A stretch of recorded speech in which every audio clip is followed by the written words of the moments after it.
धन्यवाद, धन्यवाद, धन्यवाद। सच्चे जीवित और महान सामर्थी परमेश्वर, दिल से आपका धन्यवाद करते हैं उस प्रेम और उस अनुग्रह के लिए और उस छुटकारे के लिए प्रभु, जो आपने अपने पुत्र के बलिदान के द्वारा सुसमाचार भेजकर हमें देने का वादा किया, ताकि जो कोई कलीसिया में पश्चाताप और समर्पण के साथ आए, उसे आप नई सृष्टि बनाकर अपनी महिमा में प्रकट कर सकें। इस पृथ्वी पर प्रभु आपकी महिमा प्रकट हो और हम स्वर्गीय राज्य के वारिस बने और हम सबका जीवन परमेश्वर की आत्मा के द्वारा, आत्मा के फलों से सुशोभित हो और उसका नाम महिमा दे। धन्यवाद के साथ इस प्रार्थना को प्रभु यीशु मसीह के पवित्र नाम से मांगते, आमीन। सबको जय मसीह की। हम परमेश्वर का बहुत धन्यवाद करते हैं। जैसा कि कल हमने आपको बताया था कि 2 सेक्शन हैं सुसमाचार। एक्चुअली सुसमाचार एक ही है, लेकिन 2 अलग अलग समुदायों के लिए है। मानव जाति को परमेश्वर ने 2 भागों में बांटा है, एक खतने वाले और एक खतना रहित। और खतने वाले में केवल यहूदियों की गिनती है, the only the Jewish nation, वो है सर्कमसाइज। और फिर बाकी जितने लोग हैं वो सब अनसर्कमसाइज साइज में आते हैं।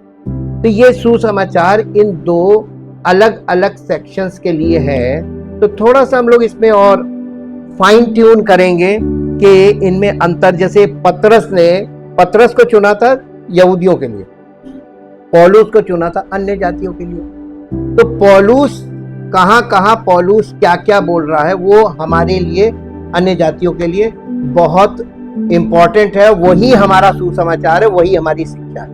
और जहां जहां पतरस है वहां वो ज्यूइश नेशन से बात कर रहा है, ज्यूइश लोगों से बात कर रहा है। तो आज इसके कंपैरिजन में थोड़ा सा और आगे बढ़ेंगे। प्रेरितों के काम की पुस्तक में कुछ ही अध्यायों के अंतर पर पतरस और पौलुस द्वारा किए गए 2 कथनों की तुलना करना बहुत दिलचस्प है। दोनों व्यक्ति पापों की क्षमा और उद्धार के बारे में बात कर रहे हैं। दोनों व्यक्ति, सबसे पहले यरूशलेम में पतरस कहता है, इसका प्रेरितों के काम 2 अध्याय और उसका 38 पद पढ़िए, 38 वर्ष। पतरस ने उनसे कहा, मन फिराओ और तुम में से हर एक अपने अपने पापों की क्षमा के लिए यीशु मसीह के नाम से बपतिस्मा ले, तो तुम पवित्र आत्मा का दान पाओगे। ये किसके लिए है जी? तो इसमें अन्य जाति क्यों फंस रही, जब है ही नहीं हमारे लिए? हम तो आरंभ से यही बताने की कोशिश कर रहे हैं कि गलत सेक्शन में जा रहे हैं लोग, लेकिन लोग इस चीज को मान नहीं रहे। फिर कुछ वर्षों बाद अंताकिया में पौलुस कहता है, हे भाइयों, इसको निकाल लीजिए, प्रेरितों काम 13 अध्याय 38 और 39 पद, 38 और 39 वर्ष 13 अध्याय का। यहां पौलुस कह रहा, क्या कह रहा है? इसलिए हे भाइयों, तुम जान लो कि इसी के द्वारा पापों की क्षमा का समाचार तुम्हें दिया जाता है, और जिन बातों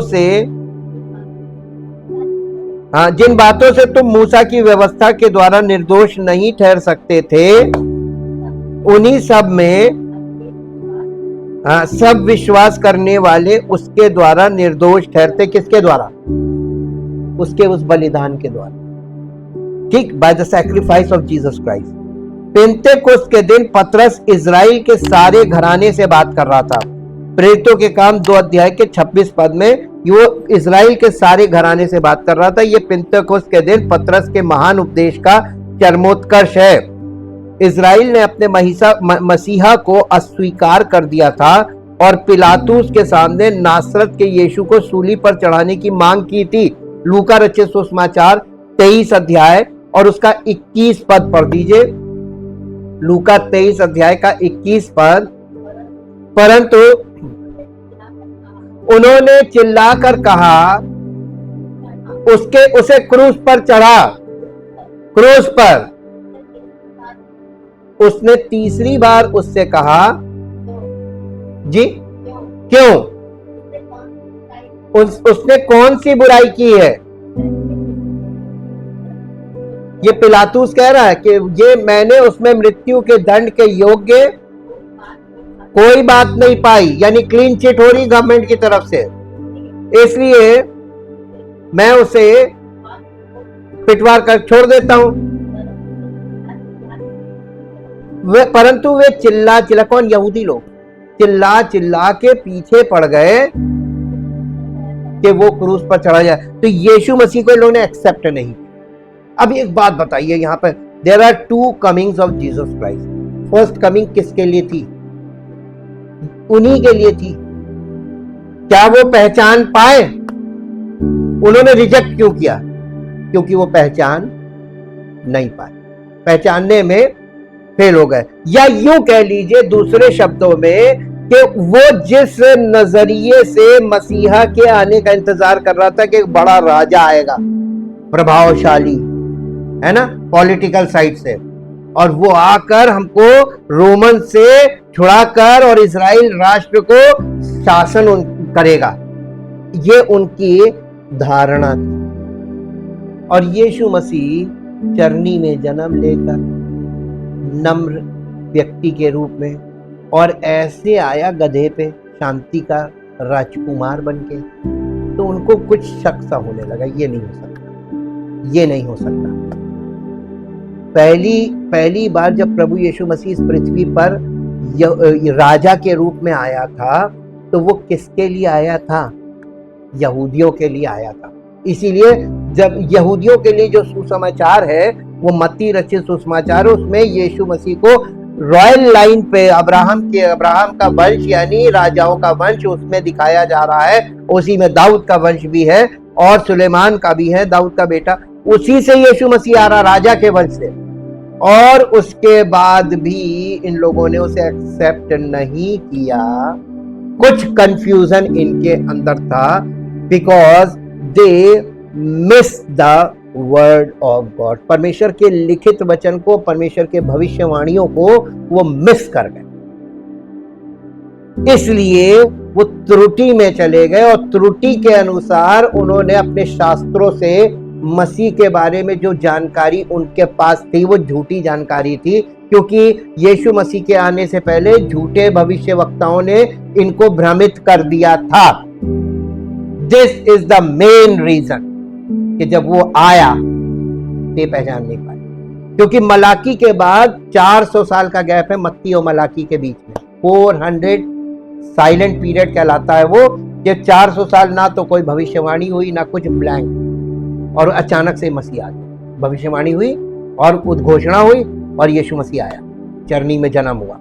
तो ये जो उसका आना था, बीच में गैप था, आप ये समझ लीजिए। हम आपको एक एग्जांपल और देते हैं, आप कलीसिया में आना बंद कर दीजिए, गैप कर दीजिए, उसके बाद जितना भी आपने सुना और समझा वो सब मिट्टी में चला जाएगा, फिर आप किसी लायक नहीं रहेंगे। ये गैप का नतीजा होता है, जो इसीलिए रेगुलर बहुत जरूरी है। उद्धार चाहते हो तो रेगुलर हो, और नहीं तो तुम गैप करते रहोगे, तुम्हारा भी हिसाब किताब गैप में ही चलता रहे, और ये नुकसान आपको होता है। गैप का नुकसान इनको बहुत बुरा हुआ। अब यहाँ पे देखिए कि ये पहचान नहीं पाए। क्यों नहीं पहचान पाए ये भी बताया। अच्छा, ये यहाँ पे क्यों हमने पढ़वाया लूका 23:21 कि इन्होंने यीशु मसीह को क्रूसीफाई होने के लिए इसको रिजेक्ट किया, इसका इनकार किया, और इसको कहा कि इसे क्रूस दे दो। अब फिर से मेरे साथ पढ़ दीजिए प्रेरितों के काम 2 अध्याय और उसका 38 पद फिर से पढ़िए।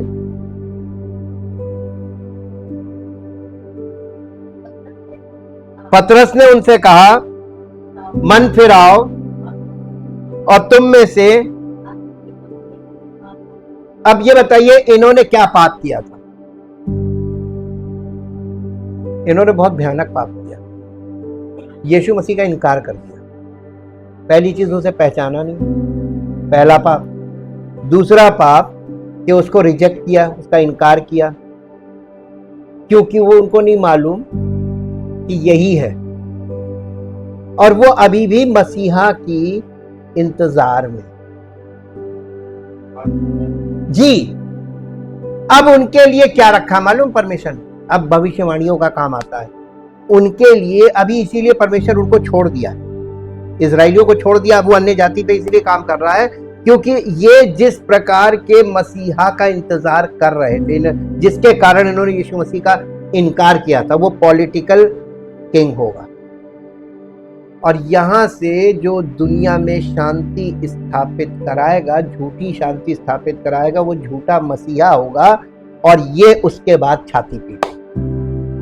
अरे, और यीशु मसीह की सेकंड कमिंग से 3.5 साल पहले झूठा मसीह आएगा, उसमें यहूदी धोखा खाएंगे और फिर छाती पीटेंगे। और इसके 3.5 साल बाद यीशु मसीह आएगा, सच्चा मसीह। और सच्चा मसीह जब आएगा, अब आ रहा वो कलीसिया के, तो जो चीज यहूदियों के साथ हुई थी वही चीज मसीहों के साथ भी होगी। जब वो वचन के इतने जानकार थे, वो धोखा खा गए। तो कलीसिया के लोग तो ज्यादा जानकार नहीं है, मुझसे लिख के ले, ये बहुत ज्यादा मन नहीं लगाते, ना इतनी स्टडी करते जितनी वो लोग करते हैं। जब उनकी स्टडी में उनके सिखाने वालों ने उनको भ्रमित किया, तो आज मसीह में सिखाने वाले क्या कर रहे हैं? भ्रमित ही तो कर रहे हैं। आप कैसे, सबका, सारे डिनोमिनेशन का अलग अलग यीशु मसीह आएगा। मेथोडिस्ट का अलग होगा, सीएनआई का अलग होगा, पेंटिकॉस्टल का अलग होगा, जितने डिनोमिनेशन सबके अलग अलग। तो कितने यीशु आ रहे हैं ना? एक ही है बाइबल में, तो सच्चा तो एक ही है। सब लोग अपनी अपनी थ्योरी लेकर खड़े। ये क्या है बाबू? उनकी मीनार से देखिए, सब अपनी अपनी बोली बोल रहे हैं, अपनी अपनी व्याख्या कर रहे हैं। तो ये कहां पहुंचेंगे? ये एक ऐसा काम हो गया कि इसीलिए पौलुस ने आगे पत्रियों में लिखा कि ये जो है सब भयानक, यानी ग्रेट डिसेप्शन बोलते हैं जिसको, एक बहुत भयानक धोखा जो आपने कभी सोचा नहीं होगा, वो आपको मिल जाएगा। पेंतेकोस्त के दिन पतरस इजराइल के सारे घराने से बात कर रहा था। प्रेरितों का काम 2 अध्याय का 36 वर्ष पढ़िए, 36 पद। अतः अब इजराइल का सारा घराना निश्चित रूप से जान ले कि परमेश्वर ने उसी यीशु को जिसे तुमने क्रूस पर चढ़ाया प्रभु भी ठहराया और मसीह भी ठहराया। दोनों में अंतर है। ये यहूदी लोग मसीह के आने का इंतजार कर रहे थे और अन्य जाति प्रभु की खोज कर रहे थे। तो एक ही व्यक्ति है दोनों के लिए। एक अन्य जाति के लोग उसे प्रभु कहते हैं, जिसे यहूदी लोग मसीहा कहते हैं। लेकिन भाई वही भाषा का फर्क है। ये अपनी भाषा में उसको मसीह कह रहे, मसीह का मतलब भी प्रभु ही है, उद्धार करता है। ये पेंतेकोस्त के दिन पतरस के महान उपदेश का चरमोत्कर्ष है। इजराइल ने अपने मसीहा को अस्वीकार कर दिया था और पिलातुस के सामने नासरत के यीशु को सूली पर चढ़ाने की मांग की थी। लूका 23:21 में हम लोगों ने पढ़ा। पतरस ये नहीं कहता मसीह तुम्हारे पापों के लिए मरा, क्रूस कोई शुभ समाचार नहीं है। ये इजराइल राष्ट्र को उनके अपराध के लिए दोषी ठहरा रहा है। वास्तव में कह रहा है, इजराइल तूने अपने मसीहा को मार डाला। ये क्रूसिफिक्शन, ये पतरस उनसे ये कह रहा था, यानी पवित्र आत्मा पतरस के द्वारा उनसे ये कह रहा था कि तुमने अपने मसीहा को मार डाला यहूदी लोगों से। तभी तो सुनने वालों के हृदय छिद गए थे। उनको ही मालूम था कि पवित्र आत्मा उनसे क्या बोल रहा है, और वो इतनी बुरी कंडीशन में आ गए कि उन्होंने कहा कि ये तो हम लोगों ने बहुत भयानक काम कर लिया। यहां पर वो इजराइल राष्ट्र को अपने अपराध के लिए दोषी ठहरा रहा है। क्या अपराध था? उन्होंने अपने मसीहा को मार डाला, क्रूसीफाई करके श्रापित मृत्यु दे दी इजराइल ने। और इजराइल को यह घमंड था कि वो तो परमेश्वर के लोग हैं और वो मसीह के इंतजार कर रहे थे। कौन से मसीह? जिसे वो नहीं जानते, है ना? इसीलिए यीशु मसीह बार बार यहूदी लोगों से कहता, ना तो तुम वचन को समझते हो और ना तुम परमेश्वर को जानते हो, तुम मेरे पिता को भी नहीं जानते। अगर तुमने पिता को जाना होता तो मुझे जानते, क्योंकि पिता के बिना कोई मुझ तक पहुंच नहीं सकता। यहूदियों से बोला था। और यीशु मसीह लगातार इस बात को बोल रहा था, मैं और पिता एक है, बिना पिता के मेरे पास कोई नहीं पहुंच सकता। और अब्राहम को तुम नहीं जानते, अब्राहम को मानते तो तुम मुझे जानते। उसने कहा मूसा को भी तुम नहीं मानते, मूसा की 5 किताबें व्यवस्था की, अगर तुम मूसा की सुन रहे तो मेरी क्यों नहीं सुन रहे, क्योंकि मूसा ने मेरे ही विषय में लिखा। हर कोने से उसने डॉक्ट्रिनली यानी सैद्धांतिक तौर पर व्यवस्था के आधार पर भी उनको आईना दिखाया, फिर भी उन्होंने रिजेक्ट कर दिया। अब मैं आपसे यहां पर एक पॉइंट पूछना चाहता हूं, आज मसीही लोग सच्चे मसीह को कैसे जानेंगे जब सब अपना सबका अलग अलग मसीह है, हर डिनोमिनेशन का शिक्षाएं अलग अलग, और जब शिक्षाएं अलग अलग हो गई तो आप कौन से मसीह का, कौन सा डिनोमिनेशन किस मसीह का इंतजार कर रहा है? ये सब गलत हो गए, सब गलत हो गए, कोई सही नहीं, क्योंकि सब उन्होंने खिचड़ी पका दी और इनके जितने भी लोग हैं वो सब फंस गए। इसलिए मेरे साथ एक पद निकालिए जो आपको मिलेगा, दूसरा पत्रस। ये यहूदियों को लिखी गई पत्री है, ये हम लोग को अन्य जातियों को नहीं लिखी है, लेकिन हम लोगों के लिए, क्योंकि नए नियम में है, हमारी शिक्षा के लिए ये लिखी गई है। दूसरा पत्रस 2 अध्याय और उसका पहला पद पढ़िए। जिस प्रकार किन लोगों में, जिस प्रकार उन लोगों में झूठे भविष्यवक्ता थे, अब बताइए किन लोगों, इस्राएलियों में, यहूदियों में, जी, उसी प्रकार तुम में भी झूठे उपदेशक होंगे, यानी मसीही लोगों में, जी, जो नाश करने वाले पाखंड का उद्घाटन छिप छिप कर करेंगे और उस स्वामी का जिसने उन्हें मोल लिया है इनकार करेंगे और अपने आप को शीघ्र विनाश में डाल देंगे। बहुत से उनके समान लुचपन करेंगे जिनके कारण सत्य के मार्ग की निंदा की जाएगी। तो सत्य के मार्ग की निंदा, मसीहत की, ये सत्य का मार्ग मसीहत है, इसकी निंदा क्यों की जा रही है आज पृथ्वी पर? झूठे प्रचार के कारण हो रहा है, ये झूठी शिक्षा के कारण हो रहा है, लोग ठोकर खा रहे हैं, इसलिए हो रहा है। और आगे पढ़ दीजिए, वे लोभ के लिए बातें गढ़कर तुम्हें अपने लाभ का कारण बनाएंगे। ये कलीसिया में हो तो रहा है। और जो दंड की आज्ञा उन पर पहले से हो चुकी है और उसके आने में कुछ भी देर नहीं और उनका विनाश उगता नहीं, तो इसका मतलब उनका विनाश हो जाएगा जो इस तरीके का कर रहे हैं। अब आप बताइए, केवल उनका विनाश होगा कि उनके साथ जितने उनके फॉलोअर्स हैं उन सब का होगा? बिल्कुल स्पष्ट है। मैं आपको ये, हम अपनी तरफ से कुछ नहीं बोल रहे, सब वचन में है। बस हमको क्या करना है, पवित्र आत्मा केवल एक काम करता है, वचन को सही तरीके से विभाजित करता है, rightly dividing the word of God. ये एक प्रिंसिपल है और ये इसी पे हम लोग की स्टडी टिकती है। प्रेरितों के काम 3 अध्याय उसका 15 पद पढ़िए। और तुमने देखिए, पतरस बार बार उन लोगों को बोल रहा था ये, और इसमें तो अन्य जाति नहीं है ना, अन्य जाति ने नहीं मारा। किसने मारा था? इस्राएलियों ने। तो ये सुसमाचार पतरस किसको सुना रहा है? इन्हीं को सुना रहा है। किसको बपतिस्मा, पानी का बपतिस्मा लेना? इन्हीं को लेना है। और लिखा है कि तुमने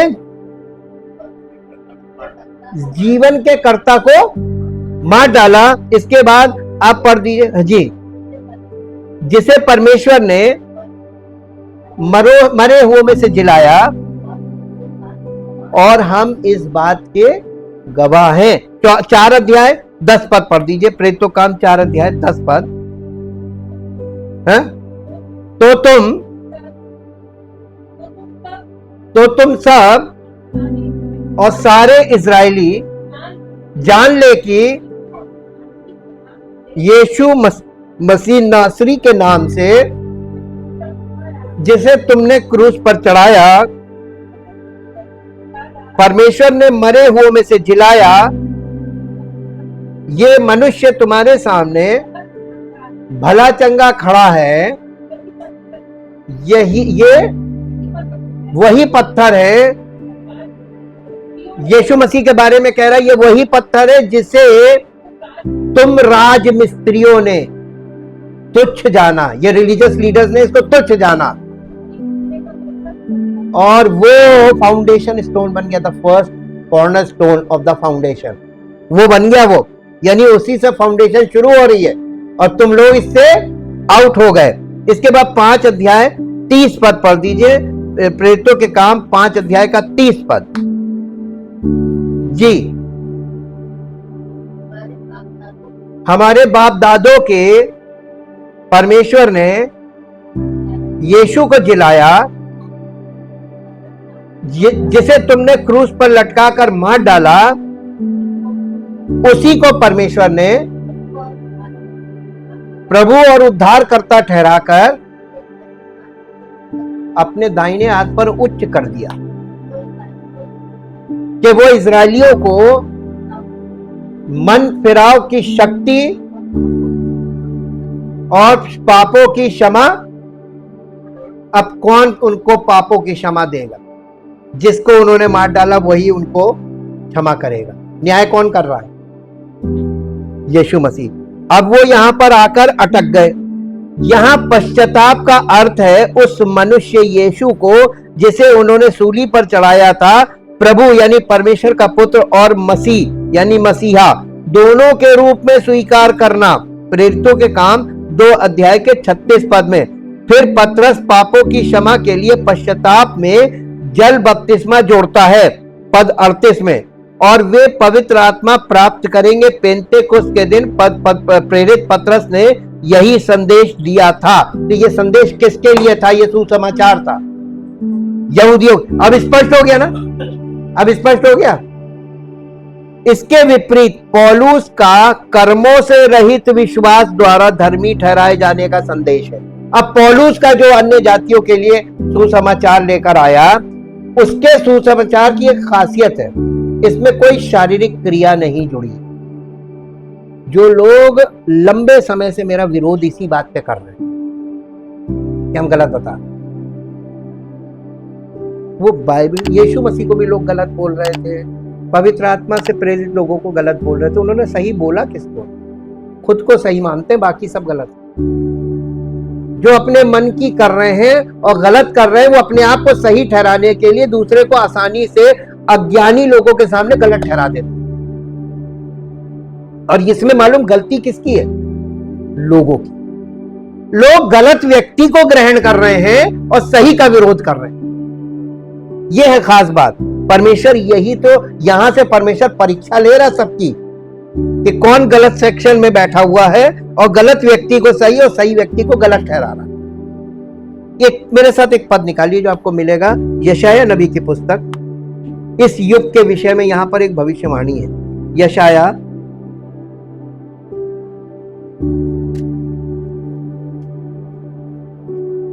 उसका 1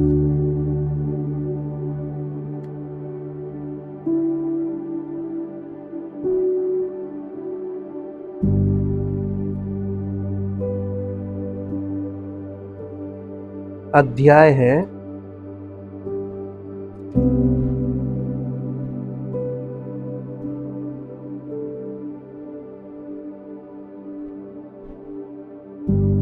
हाँ 5 अध्याय का 20 पद बोलिए। हाय उन पर, हाय ये श्राप के लिए यूज किया जाता, हाय उन पर जो बुरे को भला और भले को बुरा कहते हैं, जो अंधियारे को उजियाला, उजियाले को अंधियारा ठहराते। हाय उन पर, वो श्रापित हैं। और कड़वे को मीठा। अब आज बताइए आज क्या हो रहा है? बिल्कुल ऑपोजिट है। जो सही बोल रहा है वो गलत है और जो गलत बोल रहा है वो सही। आज संसार में यही तो है। ये हमारी युग की बिल्कुल पहचान बताई गई भविष्यवाणी में। और जब लोग ऐसा करने लगे, मैक्सिमम लोग, तब समझ लीजिए परमेश्वर उस कमजोर व्यक्ति को जो अकेला पड़ता है, वहीं से परमेश्वर काम करेगा। उस बड़े सेक्शन को परमेश्वर नहीं, वहां से वो रिप्रेजेंट नहीं हो रहा है। गलत खाने में बैठ गए लोग। इसके विपरीत पौलुस का कर्मों से रहित विश्वास द्वारा धर्मी ठहराए जाने का संदेश है। उसने कहा, प्रेरितों के काम 13 अध्याय 38 और 39, 38 और 39 वर्ष पढ़िए।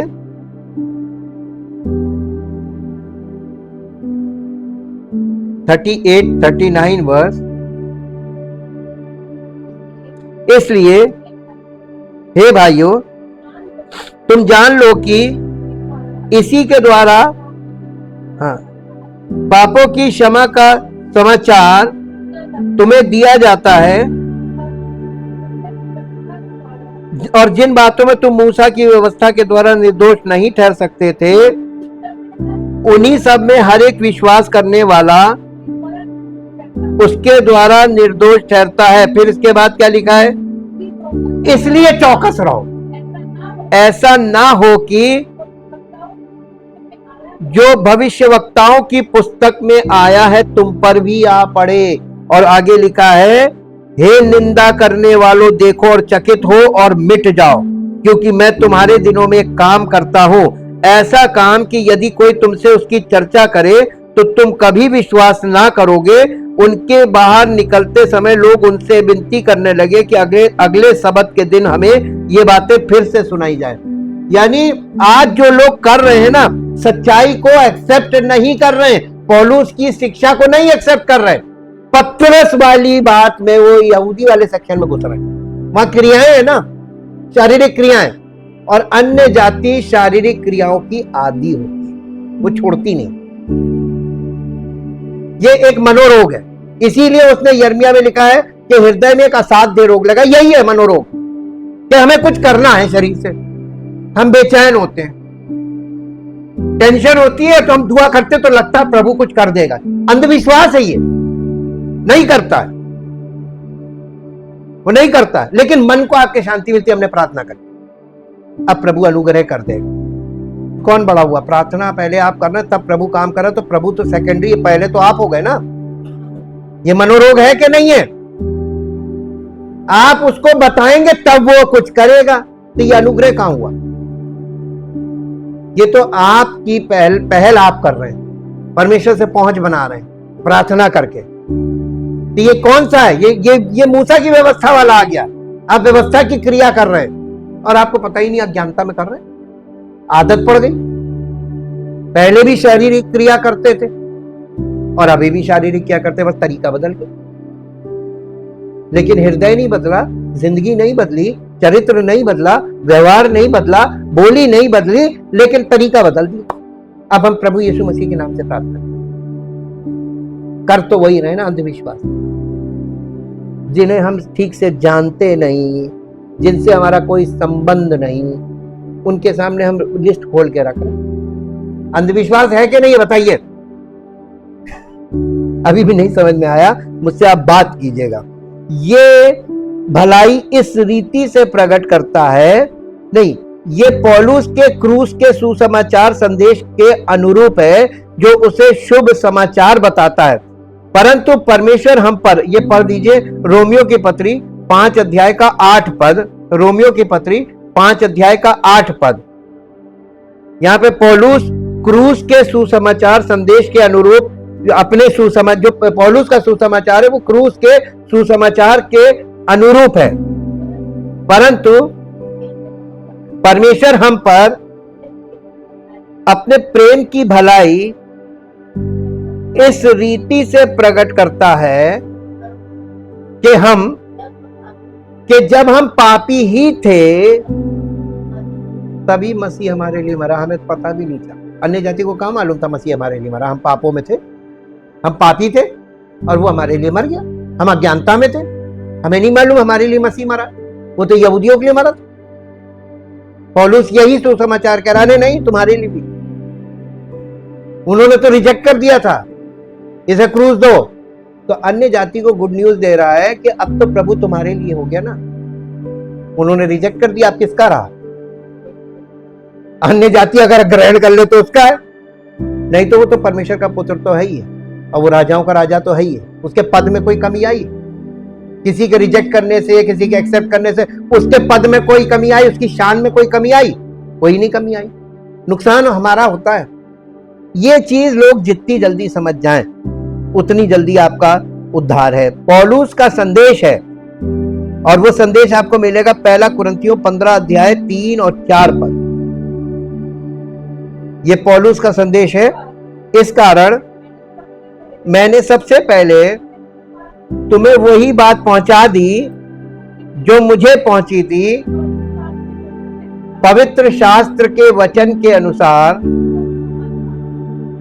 यीशु मसीह हमारे पापों के लिए मर गया और गाड़ा गया, और पवित्र शास्त्र के अनुसार तीसरे दिन जी भी उठा। और कैफा को फिर वो बता रहा किस किस को दिखाई दिया।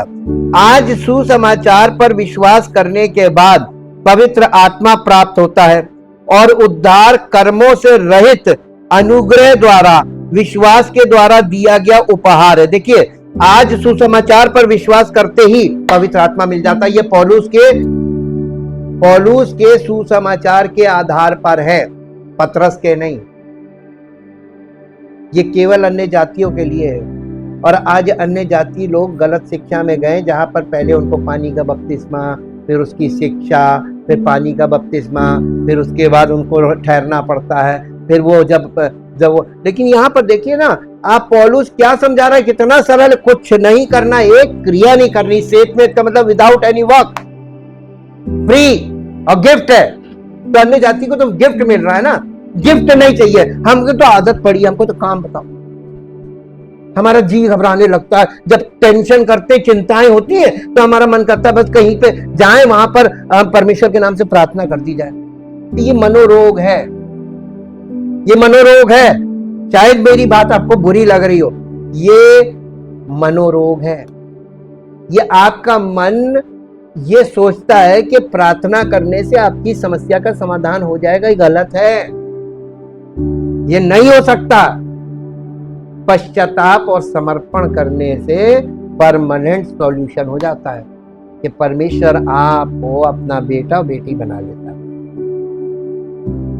ये है, तो परमेश्वर अपने बच्चों के लिए बिन मांगे दे रहा। लिखा है ना, पिता अपने प्रेम करने वालों को मांगने की जरूरत नहीं। पिता तो जानता है कि हमारी क्या आवश्यकता है, वो हमें आपसे आप देता है।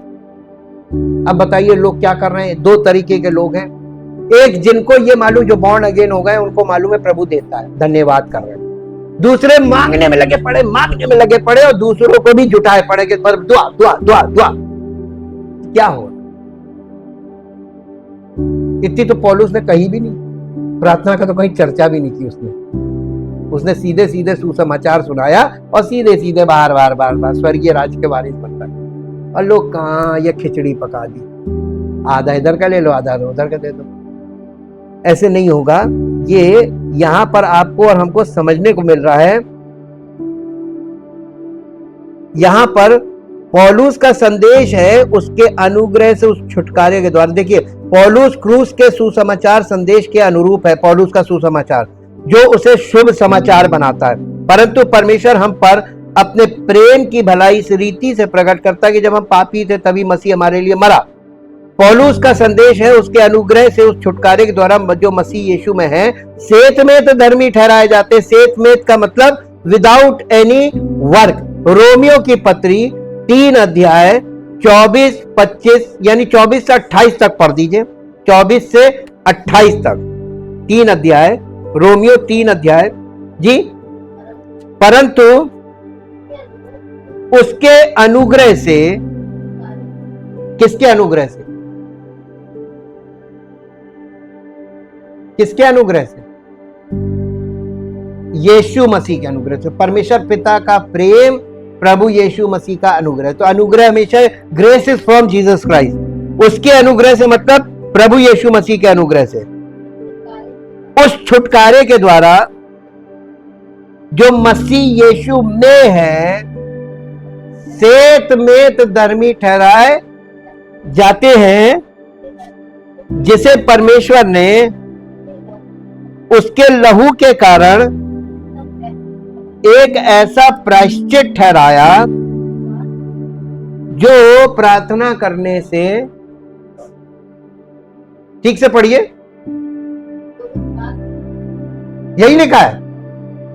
तो लोग विश्वास तो करते नहीं, प्रार्थना ज्यादा करते। जो विश्वास करने से कार्यकारी होता, यानी काम करने लगता, विश्वास करने से काम करने लगता। जी, जो पाप पहले किए गए थे और जिन पर परमेश्वर ने अपनी सहनशीलता के कारण ध्यान नहीं दिया, उनके विषय में परमेश्वर अपनी धार्मिकता प्रकट करता है, वरन उसी समय उसकी धार्मिकता प्रकट हो कि जिससे वो आप भी धर्मी ठहरे और जो यीशु पर विश्वास करे उसका भी धर्मी ठहराने वाला हो, उसे भी परमेश्वर धर्मी ठहराता है जो यीशु पर विश्वास करे। ये विश्वास से हो रहा है ना। यह है पौलुस का सुसमाचार अन्य जातियों के लिए। तो घमंड करना कहां रहा, उसकी तो जगह ही नहीं है। कौन सी व्यवस्था के कारण से? क्या कर्मों की व्यवस्था? नहीं, वरन विश्वास की व्यवस्था के कारण। इसलिए हम इस परिणाम पर पहुंचते हैं कि मनुष्य व्यवस्था के कामों से अलग ही विश्वास के द्वारा धर्मी ठहरता है। क्या परमेश्वर केवल यहूदियों ही का है? क्या अन्य जातियों का नहीं? हां, अन्य जातियों का भी है, क्योंकि एक ही परमेश्वर है जो खतने वालों को विश्वास से और खतना रहितों को भी विश्वास के द्वारा धर्मी ठहराएगा। एक ही परमेश्वर है और सुसमाचार भी एक ही है। लेकिन सेक्शन 2 जातियां कह लीजिए, है ना। परमेश्वर के आगे 2 जातियां हैं, टू काइंड्स ऑफ पीपल, यानी 2 प्रकार के लोग हैं और दोनों प्रकार के लोग अलग अलग हैं। अब मैंने आपको याद कीजिए बताया था कि अब्राहम यहूदी नहीं था। आप कहेंगे जी उसका तो खतना हुआ था, वो पहला यहूदी था। अब एक बात बताइए, अब मैं आपको प्रोजलाइट के बारे में बताऊं। यहां प्रोजलाइट लिखा है ना। प्रोजलाइट का मतलब क्या होता है? प्रोजलाइट का मतलब होता है a person who is not a born ज्यू बट कन्वर्टेड ज्यू। जो यहूदी पैदा नहीं हुआ, यहूदी परिवार में पैदा नहीं हुआ, अन्य जाति परिवार में पैदा हुआ, लेकिन उसने यहूदी धर्म को अपना लिया। इसको धर्म परिवर्तन कहते हैं। और ये कैसे होता था? ये परमेश्वर ने अब्राहम को, जो एक अन्य जाति का व्यक्ति था, खतना रहित व्यक्ति था, इसे परमेश्वर ने एक आज्ञा दी और वो परमेश्वर ने जो इससे वाचा बांधी थी उसका चिन्ह था खतना। और ये इसका खतना 99 वर्ष की उम्र में हुआ।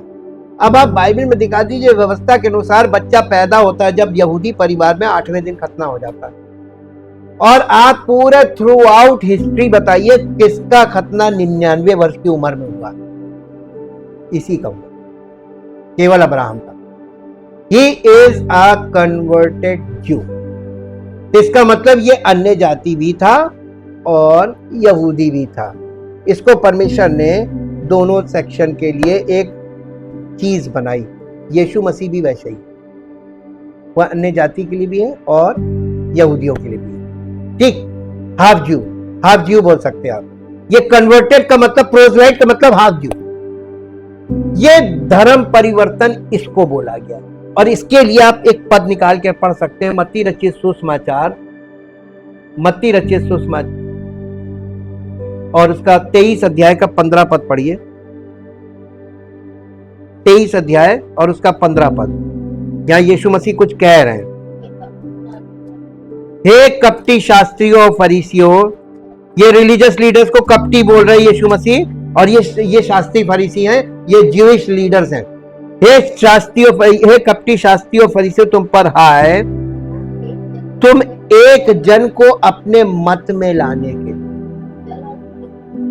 जल और तरी लंबी लंबी यात्राएं करते हैं, एरोप्लेन से भी करते हैं, पानी के जहाज से भी करते हैं, ओवरसीज जर्नी इंग्लिश में आप पढ़ेंगे। और जब वो तुम्हारे मत में आ जाता है, कन्वर्टेड, ये कन्वर्टेड की बात बता रहे हैं, धर्म परिवर्तन, क्या ये सही है? यीशु मसीह ने इस चीज पे बोला था, ये भी एक रीजन था कि उसको उन्होंने मार डाला, ये तो बड़ी कर्री बोल देता है। इसीलिए मसीह में कन्वर्जन नहीं हो सकता। बॉर्न अगेन से मसीहत शुरू हो रही है, कन्वर्जन है ही नहीं, क्योंकि ज्यूइश लोगों में होता था। और जो लोग ज्यूइश सेक्शन से भ्रमित हैं आज गलत सुसमाचार से, वो ये काम कर रहे हैं। कानून अपना काम कर रहा है कि नहीं? जी, ये गलत है। परमेश्वर के वचन के अनुसार चलेंगे तो आप देखेंगे जो हो रहा है बिल्कुल गलत हो रहा, नहीं होना चाहिए।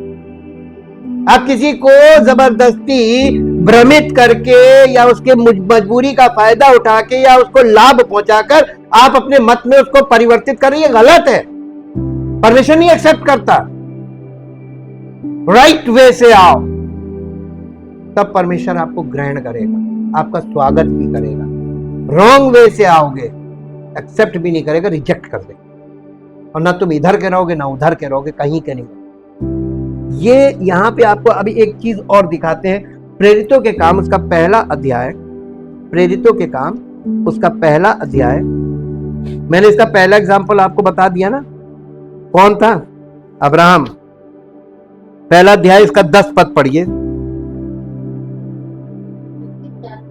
उसके जाते समय, ये यीशु मसीह का स्वर्गारोहण जब हो रहा था, उसके जाते समय जब वे आकाश की ओर ताक रहे थे तो देखो, 2 पुरुष श्वेत वस्त्र पहने हुए उनके पास आ खड़े हुए और उनसे कहा, हे गलीली पुरुषों, तुम खड़े खड़े आकाश की ओर देख रहे हो, यही यीशु जो तुम्हारे पास से स्वर्ग पर उठा लिया गया है,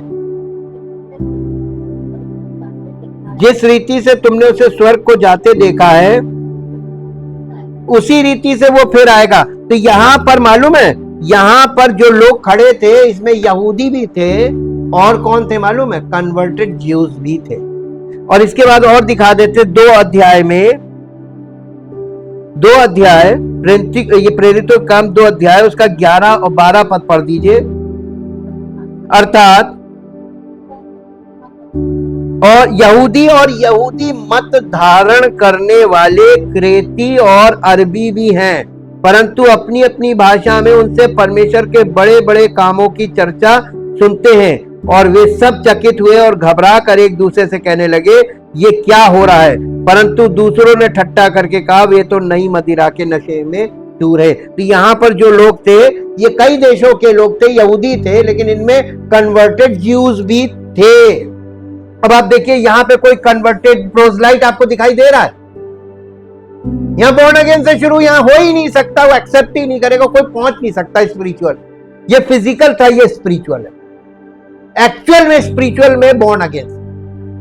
तो मसीह की कलीसिया में कौन है? केवल जो बॉर्न अगेन हो, इसीलिए वो हेवनली पार्ट है, बॉडी ऑफ क्राइस्ट है, द चर्च, और इसमें केवल बॉर्न अगेन वाले लोग हैं। और यही है पौलुस का सुसमाचार।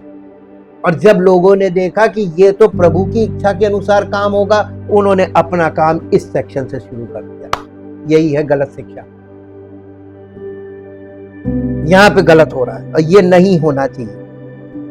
और देखिए, इसका मतलब ये नहीं कि पतरस और पौलुस एक दूसरे के खिलाफ खड़े हैं। इसका मतलब ये है कि वे यीशु मसीह का प्रचार अलग अलग तरीके से कर रहे हैं। एक गलत नहीं है और दूसरा सही नहीं है। वे बस वही प्रचार कर रहे हैं जो परमेश्वर ने उन्हें उस समय दिया था। ये 2 तीमुथियुस 2 अध्याय 15 पद के सत्य के वचन को सही ढंग से बांटने के सिद्धांत को दर्शाता है। 2 तीमुथियुस चैप्टर 2 वर्स 15।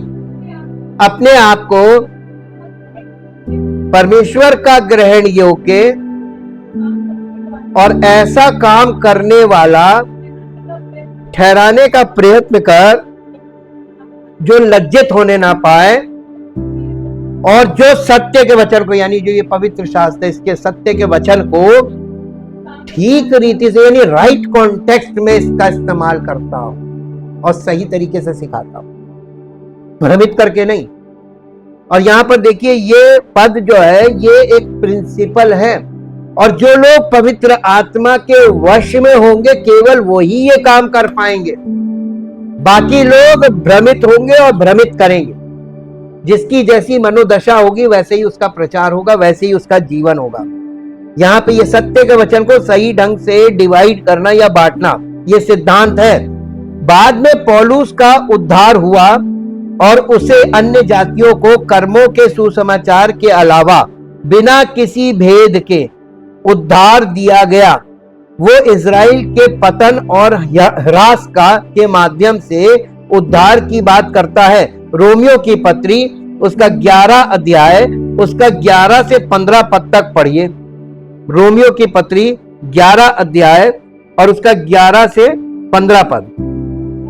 अतः मैं कहता हूं, क्या उन्होंने इसलिए ठोकर खाई कि गिर पड़े? कदापि नहीं, परंतु उनके गिरने के कारण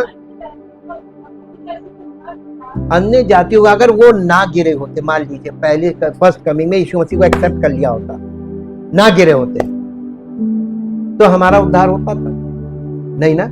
तो हमें तो प्रभु का धन्यवाद करना चाहिए और उनके लिए विनती करनी चाहिए, प्रभु इनको सद्बुद्धि दे, इनकी आंखें खोल दे। ठीक जी, कि उन्हें जलन दिलाने के लिए। देखिए परमेश्वर कैसे काम करता है, अद्भुत युक्ति करने वाला है जी। इसलिए यदि उनका गिरना जगत के लिए धन और उनकी घटी अन्य जातियों के लिए संपत्ति का कारण हुई, तो उनकी भरपूरी से क्या कुछ ना होगा जी। मैं तुम अन्य जातियों से ये बातें कहता हूं, जबकि मैं अन्य जातियों के लिए प्रेरित हूं, तो मैं अपनी सेवा की बड़ाई करता हूं। ये कट्टर यहूदी था। और देखिए एकदम आसमान से, यानी कहते नहीं है एक जमीनी व्यक्ति को एक आसमानी व्यक्ति में बदल प्रभु ने, कट्टर धार्मिकता से जो कोई छोड़ नहीं सकता, उसको उसने कूड़ा समझ लिया, गवाही दी है कूड़ा ये, मुझे वो मिल गया।